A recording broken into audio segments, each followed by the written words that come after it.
We're going to do everything we can to avoid speculation, bring you facts as we hear them, and in the case of this program, explore the politics with a number of pain points to bump into here behind all of it. That's why we wanted to get on the line with Frank Luntz. It was the first call that we made after our morning meeting.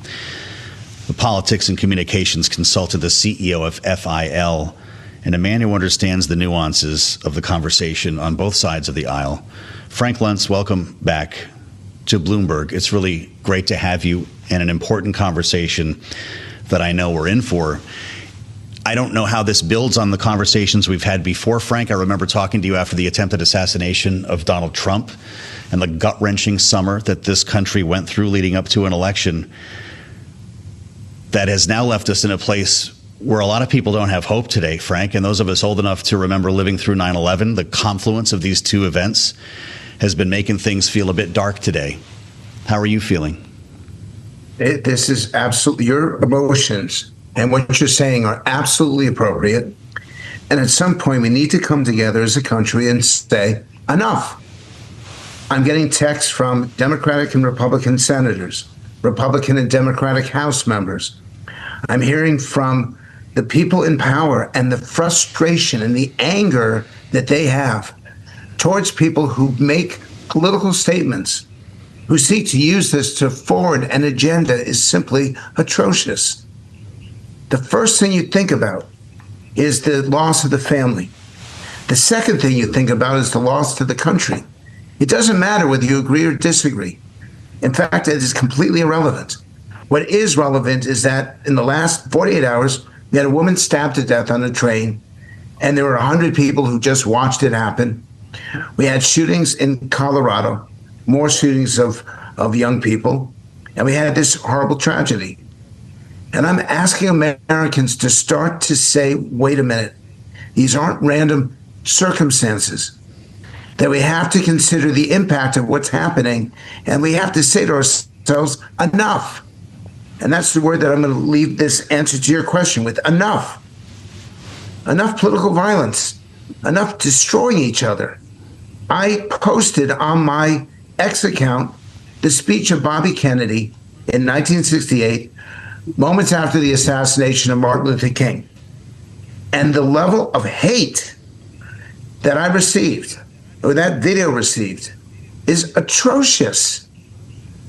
What kind of country have we become? What kind of people are we? Now, I know that probably a third of that are bots being put forward by the Chinese or the Russians, so don't believe it. These are not actual people. But for those who seek political gain off of this assassination, shame on you. And shame on the country if it doesn't speak up and speak out to say, stop it right now.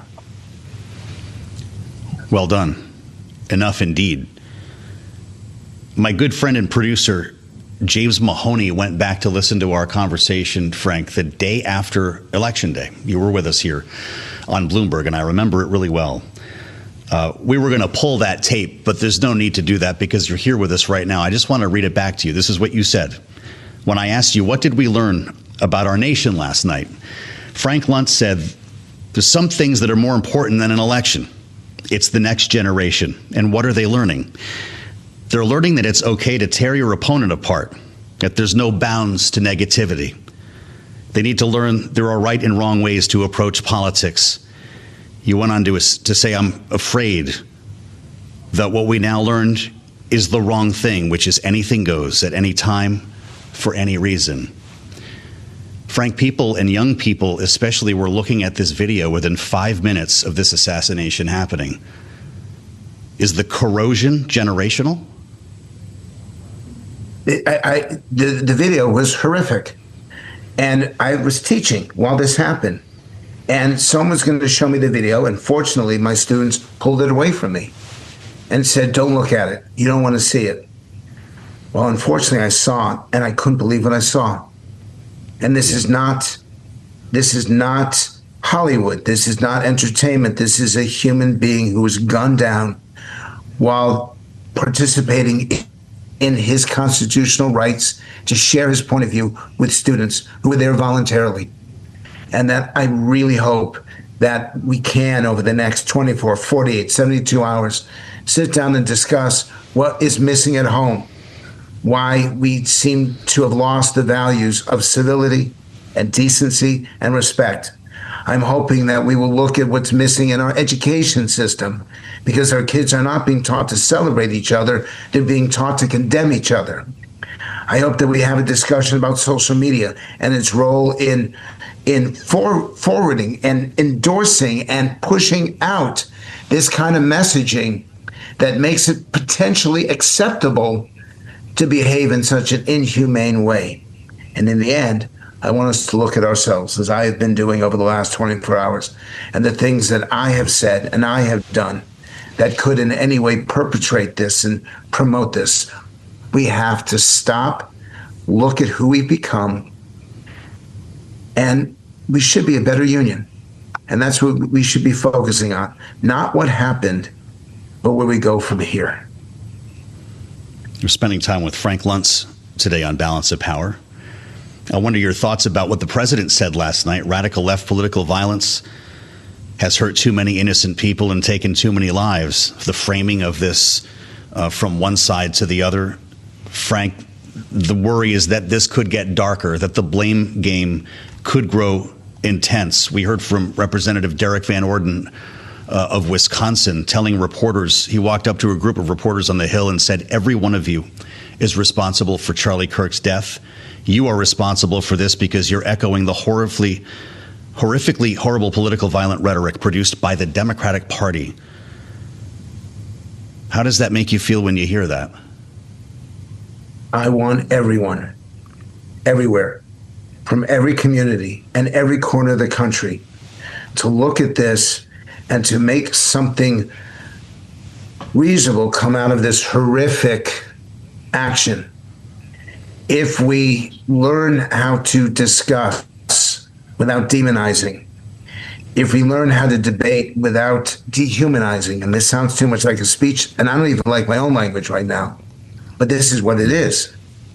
If we can be better people, and the reason why I always do your show, and I've got a commitment that I have to get to momentarily, I always do your show, always, because you have never asked an offensive question. You have never asked a question that's political or divisive or toxic. You have never behaved this way. And I want your viewers and your listeners to know that this is a place to come for the truth. And in fact, that's a great way to kind of wrap this up. The truth matters, but we don't know where to go to get it. The truth is essential to a democracy, but we don't know who's telling it.